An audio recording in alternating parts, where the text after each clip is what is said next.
We continue with the topic that we've been talking about, how to meditate. Meditation, just as a brief review, is in two parts. One is samatha part, the other is the vipassana part. Samatha, it's a Sanskrit word. So is also vipassana. Samatha means stabilization, or some people call it mental stabilization, how to stabilize your mind, because our mind has been wandering off with many, many thoughts in different directions. Now we want to stabilize it, to calm it down so that it won't be roaming all over the place. There's that stabilization, which is samatha. The other part is the vipassana part of it, and vipassana means introspection. And somebody translated as contemplation, but I think introspection would be a better word for it, introspect, because introspect means you introspect, is looking within, looking inside. So it's in two parts, stabilization and introspection. And we already have talked about stabilization. Counting, following, stabilization, the three main topics. And then on the vipassana part of it, on the introspection part of it, we've been talking on introspection itself for quite a while, because introspection is quite important, because it's talking about the insight. Some people call it insightful meditation. Insight, when you look at something with insight, you're introspecting it. When you're doing introspection, there are concepts in your mind that you use to introspect. Nobody can think without concepts. We all think in concepts. Language is concepts, scientific concepts, philosophical concepts, you name them. We think in concepts. So when we think in concepts, to introspect, we also need concepts. And there are concepts that are wholesome, there are concepts that are unwholesome, there are concepts that are neutral. What are unwholesome concepts? Unwholesome concepts?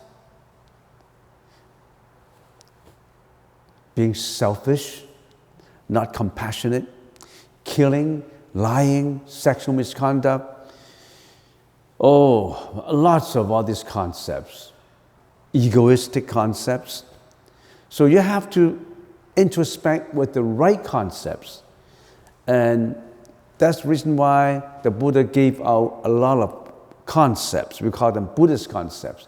And we've been learning all these Buddhist concepts all the time. So we need these good, right concepts, wholesome concepts for introspection. You cannot use unwholesome concepts for introspection. You cannot use selfish concepts to introspect. Otherwise, then you are not altruistic. You're always thinking about yourself. That's not the right concept. And then some people will say, what is wholesome? What is unwholesome? What is your definition? What is good? What is bad?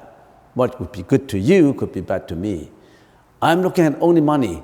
Money is my concept. And you're not looking at money. You're looking at something like compassion is your concept. I don't like compassion. I like just look for money. If I have money, I can do anything. That's my concept. So what's the definition of a concept? The definition of concepts is, how do you define something depends on your perspective of it. How do you look at it? We consider concepts from the perspective of morality. We are looking at those concepts from the wellness of mankind, the values, the true values of mankind, morality. So we look at concepts that way, and many of these concepts, as expounded by the Buddha, concerns morality. So these are the right concepts that we've been using. And we've been talking about all these concepts along, because how can you introspect without concepts? We need the Buddha's teaching concepts to introspect. And then another question comes up. The Buddha has been talking about thousands of concepts. They are contained in the Tripitaka, in the Buddha's teaching. And the Tripitaka contains millions of words. It's like an ocean of concepts. So how can we study all of them? Not to say I haven't got time to study them all. So how do we pick and choose concepts? And then we say, yeah, all these concepts is like an ocean of literature, oceans of concepts. But in order to get the taste of the ocean, you don't need to drink up the whole ocean. How can you drink up the whole ocean? You just scoop up a cup, taste it, and then you know. You scoop another cup and taste it, you know. You scoop up a taste of sunyata, then you know the concept of emptiness. You scoop up a cup of paticca-samuppada, then you know dependent origination. You scoop up a cup of compassion, then you know how do you behave to other people with loving kindness. So you don't need to drink up the whole ocean. You just pick up those important concepts. And those are the concepts that we've been talking about. You must use the right concepts to introspect. Given that as the background, we've been talking about all these concepts, and then we say, in meditation, how do we know that we are doing the right meditation? How do we know that what is in the meditation? How do we feel when we're doing meditation? What's the approach to meditation? For beginners or for people who have never been here before, you probably don't know what we're talking about. I mean, what's jhana? What is meditative? What is kamadattu? You have a lot to catch up with. So we say, in doing meditation, there are levels of meditation. And this level of meditations is progressively. In other words, if you meditate, you may be progressively elevating your meditative levels. And then we say, how many levels are there in meditation? So how do I know that I'm progressing? How do I feel when I meditate? How do I know that I got results? How do I know that I used the right methods? We've been talking about for years. And the 5 meditative elements sort of like summarize all these for us. These are the feelings, these are the causes and effects in there, and these are the methods in there. So let's inquire into it. A quick review, how many levels are there?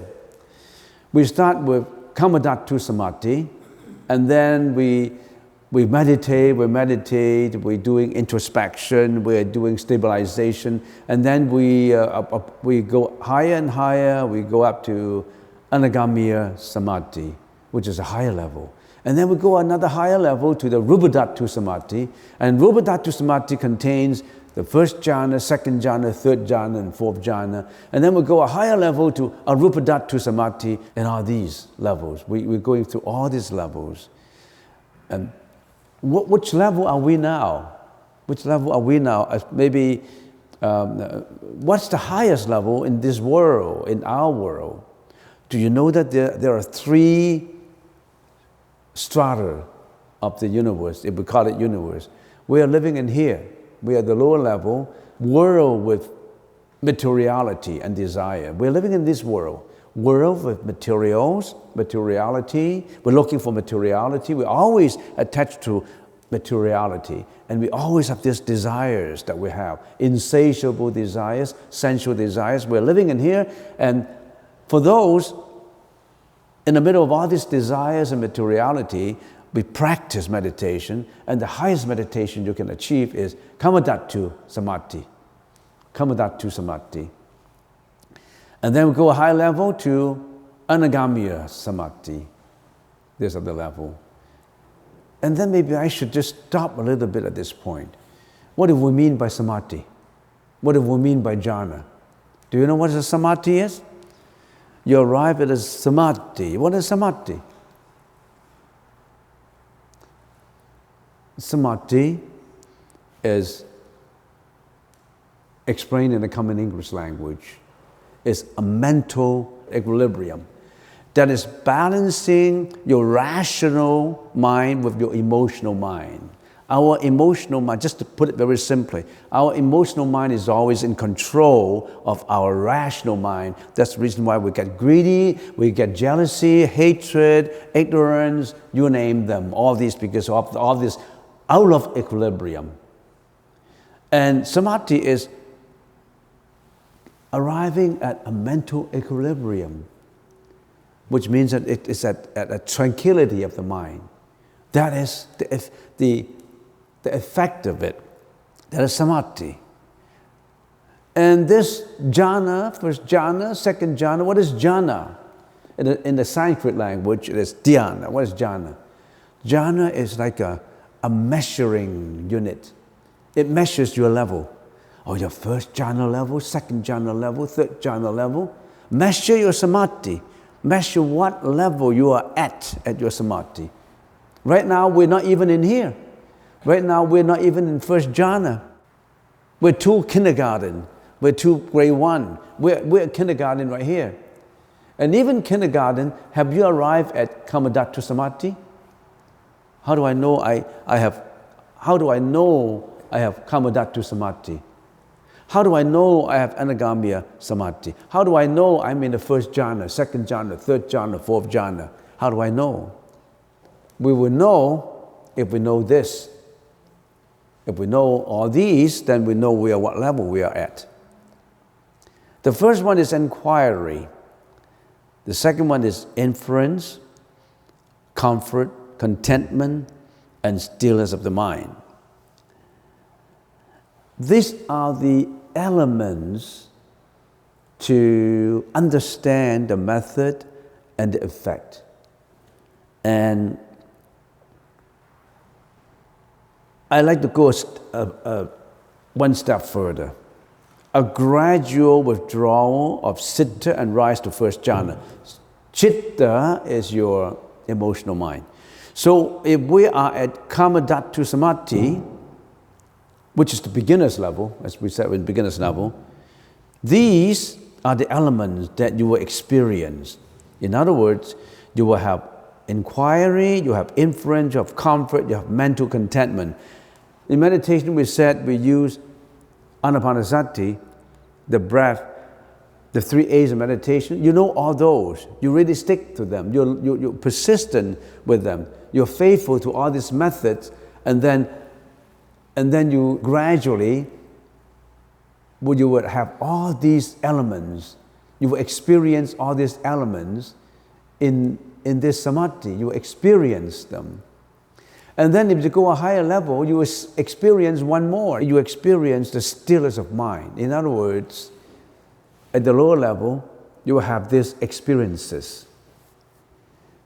But these experiences are initial experiences. And then as you go higher, in the first jhana, these experiences would increase in the first jhana up to the stillness of mind. When you get to the stillness of mind. And then when you go to the second jhana, you don't need inquiry anymore. You don't need inference anymore. You will only have comfort and contentment and stillness of mind. And you go to a third level, then you don't even need the comfort. The comfort is too crude. The comfort is bothering you. The thought of comfort, because to ordinary people, I feel comfortable, I feel content. But when you're at a higher level, even that thought of comfort is bothering you. You want to throw away that thought of comfort. At a higher level, even the thought of contentment is bothering you. It's not good enough. You throw away that thought. So what is meditation? Meditation is not the process of getting. I want to get this. I want to get this. Meditation is the process of getting rid of things. Meditation is not to gain. It's to give up. The more you give up, the more you have, the more you can achieve. The more you want, I want to be a Buddha. I want to have contentment. I want to have stillness of mind. I want to have equilibrium. You're not at it. It's to lose it. It's losing it, losing it. Have you heard of Lao Tzu? We have an ancient philosopher in China called Lao Tzu. Lao Tzu, Lao Tzu. Lao Tzu is the master of the philosophy of reverse efforts. Do you know what is the philosophy of reverse efforts? Wu Wei. Wu Wei sometimes is translated as non-active, which is not the right translation. Wu Wei is reverse efforts. What is reverse efforts? I'm jumping off to something else now. I'm talking about giving up. I'm talking about letting go. And I want to introduce you to a philosophy which is called the philosophy of reverse efforts. Wu Wei. Let me give you an example. When you want to float, you sink. When you just allow yourself to sink, you float. You understand what I'm talking about? Imagine yourself in a riff. You know, you pull into the ocean, and you want to float. You want to struggle. That I want to float. I want to float. The more you struggle, you want to float. You sink down. But when you don't want to float, you just allow you to sink. All of a sudden, you don't have these hindrances anymore. You don't have this struggling anymore. You're not struggling for desires anymore. You just give up all these things. You're floating. Have you ever had that experience? You learn to give up. The more you give up, the more you want. I want fame, I want money, I want reputation, I want a big house, I want a luxury car, I want a beautiful girlfriend, I want a handsome boyfriend, I want to be taller, I want to be handsome, I want to be beautiful. The more you want, the more problems you have. The moment you hold your breath, you lose it. You know what I mean? So a breath to you, I want this breath, I want to keep the breath. It's so good. I hold my breath. I want to keep it. Then you die. You lose it. You think that you're holding your breath in a secure position. You want to hold your breath. The moment you hold your breath, you lose it. You're going to die. But the moment that you allow yourself not holding the breath, you're letting go of everything, and let it breathe naturally, you live. This is Wu Wei's simple explanation.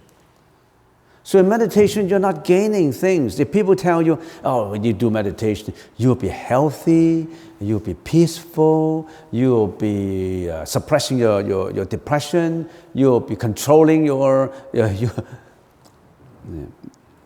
adding on things. The first important giving up in life to achieve an enlightenment or nirvana. You know what that is?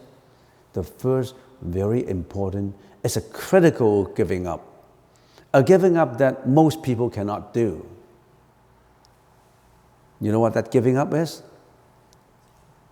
Renouncing the world and become a monk or a nun in pursuing for enlightenment.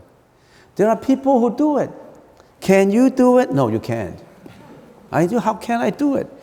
I want a job, I want a family, I want to make money. I'm only 21 and I have all these girlfriends and I want a family, I want a job, I want to make more money, I want, I don't know what you want. How can you give up? But remember 2,600 years ago, there was a man, a prince, who was going to succeed to be the throne, to be a king. He gave up all these. He gave up the luxuries of life. He had been enjoying luxuries of life all his life. He gave them up because he thought that these are not the things I want. These are the things that are adding on to my karma, make me unhappy. These are the things that increase my suffering. These are the things that are repulsive to me now. I don't want these things. I'm giving them up, and I'm in pursuit of anuttara samya sambuddhi, enlightenment. So there's a lot to give up. But the major critical point is giving up all these luxuries. That's the first. That's the reason why I say that's a critical giving up. And not many people can give up this. Can you give up? Oh, they have given up, right? But have you, though? Some people give it up only in appearance. They really haven't given up in their mind, in their heart. So we can see some nuns are still attaching to things. Some monks are still not attaching to things. But they are already much better off. They're learning, in the process of learning, to give up more, to give up more, to give up more. So I'm talking about giving up. Wu Wei is to not non-active, is the process of giving up. Difficult. If I'm angry, if you're insulting me, how can I give up anger? If I give up anger, it seems to be that you are insulting me and I'm accepting this. That means I'm a coward. How can I give up? How can I give up my self-respect, my dignity? How can I persevere all these things? How can I tolerate all these things? No, I want to oppose, I want to fight. Nobody wants to give up. You're exerting violence on me. I'm going to reject it. I'm going to return my violence to you. A tooth for a tooth, a year for a year. But how can you use violence against violence? You can only absorb the violence. You cannot use violence against violence. It's better to use compassion against violence, loving kindness against violence. We don't even have achieved samadhi, Kammadhatu samadhi. We've been doing meditation, and what do we want to arrive at? It's not that we want it greedy to be like that. We want to practice it so that we can get rid of things. When we get rid of things, we must have arrived at a certain point of getting rid of things, right? Then when we get rid of things, when we get rid of all these attachments, we have to experience inquiry, inference. Inquiry and inference, vichara and vitakka, you need concepts to inquire. You need concepts to infer, to draw conclusions. You need the Buddhist teaching, the right concepts to help you to introspect so that you can inquire in the right way, you can conclude and infer in the right way. Don't you think it's important that we know how to inquire, what to inquire, how to draw inferences, and then if we are doing it properly, how come we have comfort of the mind? How come we have, what do we mean when we're up, when we are there? Let's examine more into the meditative elements to know a little bit more about it. Inquiry. So what's the process of inquiry? It seems that I've been lingering on this for a long time, but I think it's worthwhile. There's no point in jumping and telling you all these words and then I jump into the next idea. No, it's not that good. We don't want to jump to the next topic without really fully understand what's going on. We remember meditation, Buddhism is not just to learn the words, just learn the language. Just learning the language is just looking at the map. If you're always looking at all these maps without taking your first step, can you walk out the forest of suffering? You really need to walk the board, not to talk about it, Talking about it is just attaching to the words. Most of us are only talking about Buddhism, not practicing Buddhism. And that's the problem. And if you take a scholarly approach to Buddhism, that's even worse. You could be teaching Buddhism, and yet you are still very selfish. You could be teaching it, but you're not practicing it. What is inquiry? When we're meditating, what inquiry are we doing? The process of cognizing and querying the meaning of the perceived externalities in the stabilization and introspection of the mind. Do you know what I mean, or do you know what it means? It contains a lot of information in there. When we are doing meditation, what is involved in our mind? Your mind is still working, right? How does your mind work? Your senses are working. Your eyes, your ears, your nose, your tongue, your body, and your mind, they're all working when you're meditating, right? Are your senses not working when you're meditating? Your senses are still working. Your eyes, you close your eyes. Does it mean that you close your eyes, then nothing will happen? You close your eyes, but your ears are still working. Your nose is still working. Your tongue, you still have a little bit of taste in your tongue. And in the mentality, when you're meditating, you think of yesterday, so you still have a lot of images in your mind, a lot of visualizations in your mind. Your mind is non-stop. When you are meditating, you are better than when you are actually normally doing your work or interacting with people, but your senses are not yet come down when you're doing meditation. You are in the process of calming down your mind, only in the process of. You haven't been successful. Because look, what have you been meditating actually when I'm going around to see people? You were sleeping. You were sleeping. Or you are thinking of something else. So you're still interacting with externalities when you are meditating. You try to learn not to be affected by externalities. When our senses perceive external objects, your mano interprets the perception, giving meaning to it. Simultaneously, your chitta reacts to the pleasant and unpleasant feelings, leading to emotions. For example, your eyes interact with matter, causing your vision consciousness.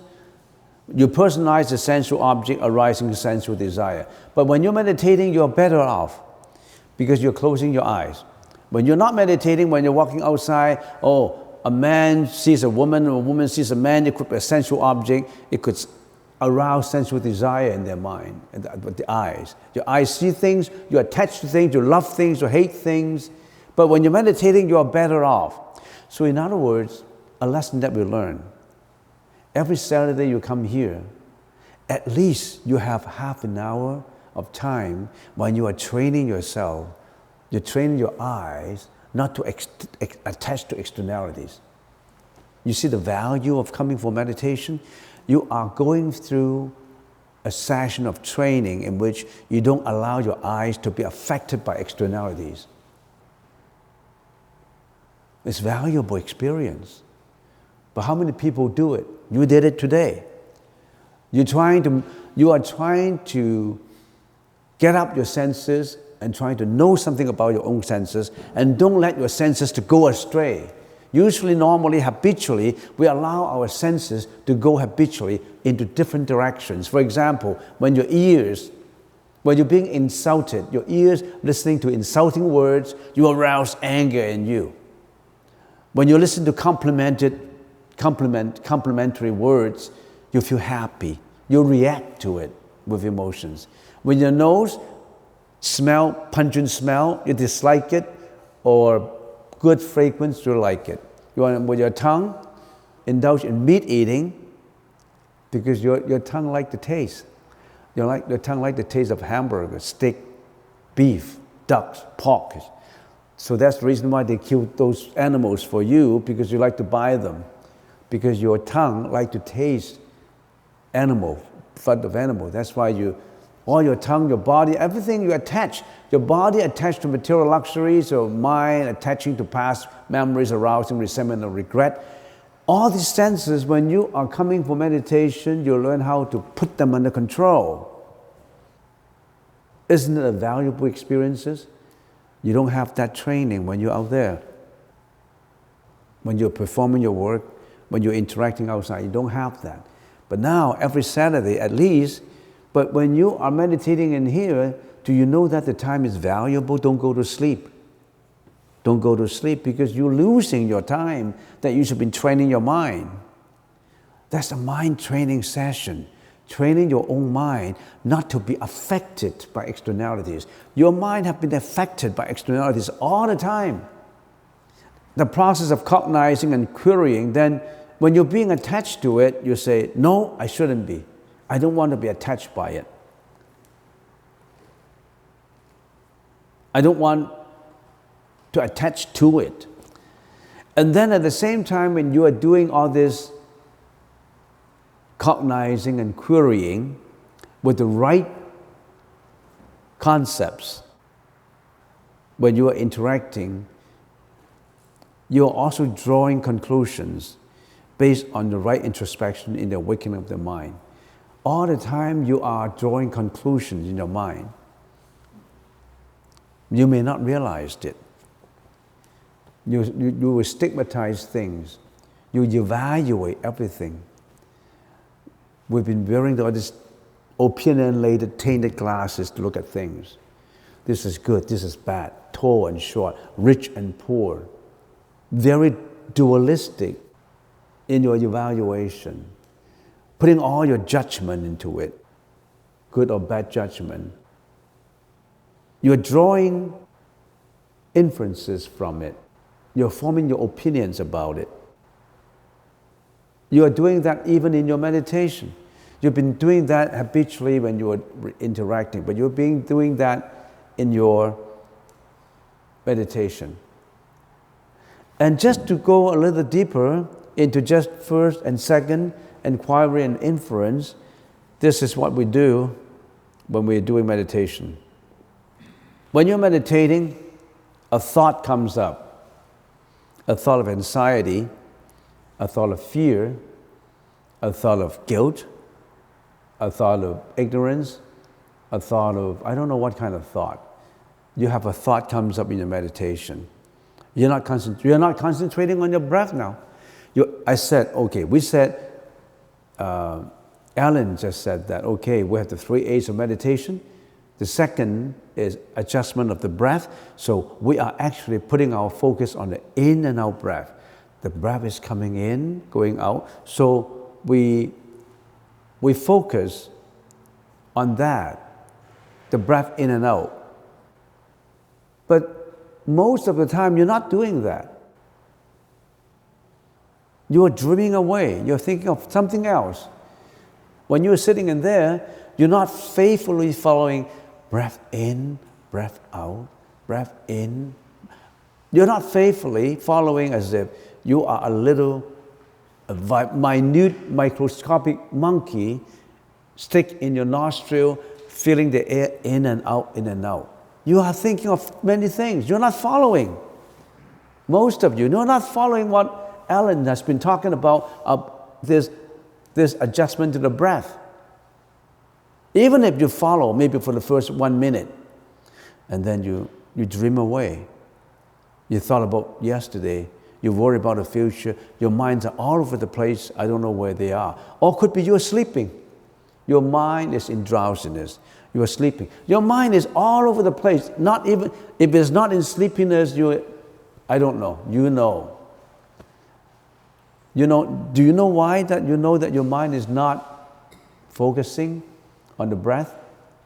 Because you lost it. You don't even know you lost it. The monkey has gone out through everywhere. And then we always have been saying, Oh, I lost my thought. My thought is not in the in and out breath anymore. I lost it. Okay, I pulled it back. Okay, I concentrate again because that's what Ellen told me. Okay, in and out breath. I lost it. Okay, no, I'm going to concentrate in and out. We would like you to train your mind into just this breath, and you're not doing it. I know. You're not following it. You just sit there, either sleepiness or wandering your mind away or follow your own way. I don't know what it is. Some people do it like this. Some people do it like this. I don't know what you've been thinking. I don't know. But you haven't been faithfully following the in and out breath, the Buddhist suggestion of Anapana Anapanasati. You haven't been following it. And that's your habit. You don't need to blame yourself. That's been your habit for many, many lives. And sometimes your thought, it goes to what? Lying, killing, sexual misconduct, you name them. Ignorance, jealousy, hatred, resentment, anger, arrogance. I don't know. What are your thoughts? What are your habitual thoughts? The Buddha said, train your mind using this method, breath. Assuming that your breath goes, your thought goes away. A thought of depression comes up. I feel sad. I feel that I'm useless. I have no value. I just got a divorce. And I have no value. I lost my job. A thought comes up in you. A thought comes up. Maybe it's your meditation, or maybe when you're walking, or maybe, I don't know what you're doing. You just have a thought of depression comes up in you, of a fear, of anxiety. What do? According to inquiry and inference that we've been talking about, beware of the arising of such thought. Oh, a thought of depression comes to me. I feel sad. I feel I have no value. Oh, that thought comes up now. You have to distance yourself from that thought and look at that thought. That is inquiry. Can you distance yourself from the thought of committing suicide? I want to take my life. I don't have no value. No. This is a thought of committing suicide. I want to distance myself from that thought and watch that thought coming up. Can you be a third person looking at the thought instead of being involved in the thought? Can you do that? If you can do it, raise your hands. So you can't do it, Can you do that?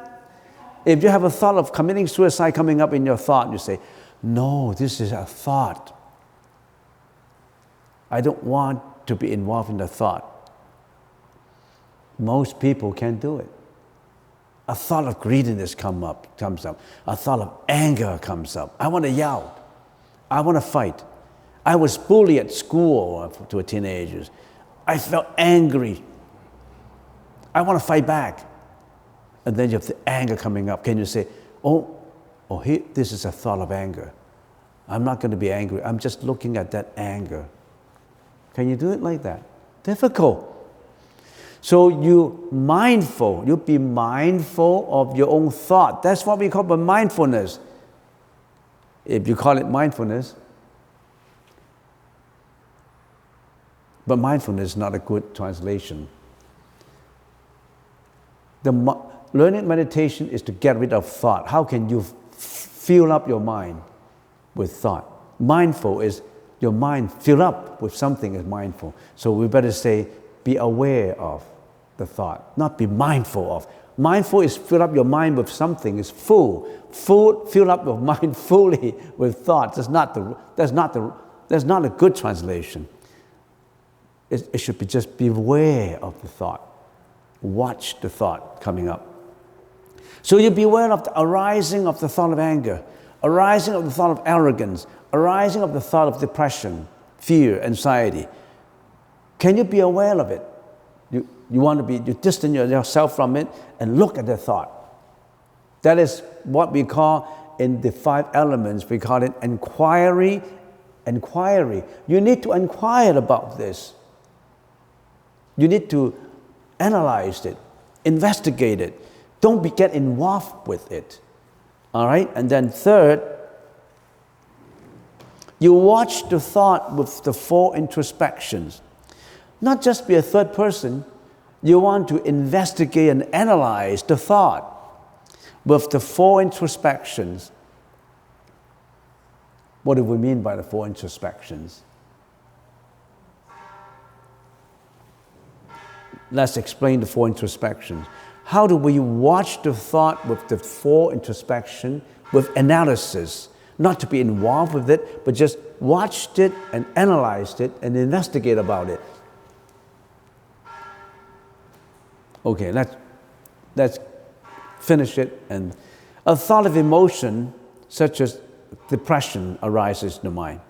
Immediately you are aware of the arising of such a thought, distance yourself from it, don't follow the thought, and whisper to yourself, this is a thought of anxiety that is coming up now in me. I must not follow it. I'll let it go away. Can you remind yourself? Whisper, I know this is only a thought. That is to be aware of it now. You're aware of the thought. Most people are not aware of their own ego, aware of their own selfishness, arrogance, jealousy. They're not aware. They just express the thought with emotion. Now, you're not. You want to inquire about it, investigate about it inside. And then you say, watch the thought with the 4 introspections. And then you say to yourself, this is the introspection of the body, right? Now, this thought makes you feel uncomfortable. My heart is beating faster. I feel worried. I feel depressive or angry. I'll let go of the thought, take a deep breath and relax myself. My body reacts to that thought now. My hormones is a little different. My brain is excreting bad hormones into my system, and I feel my heart beat faster. I hate it. I feel unhappy. My heartbeat is fast. And I feel angry. My hormone of anger all is agitated. Then you say, okay, this make me uncomfortable. You whisper to yourself, now this thought make me uncomfortable. I feel worried, I feel depressive. I'll let go of the thought. Take a deep breath and relax myself.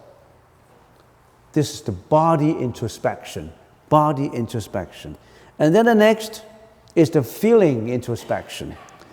The thought of anxiety is just a thought, an unpleasant sensation that has no substance in itself. I must let it go. This is just a feeling. This is not me. I feel angry, but I'm not big up of that anger. This is the feeling in me that comes up now, and why do I attach to this feeling?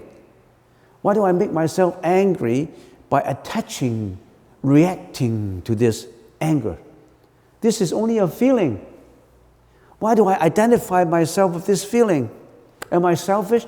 Am I stupid to say that, oh, I am the anger? This is just a feeling, not you. That's an introspection of feeling.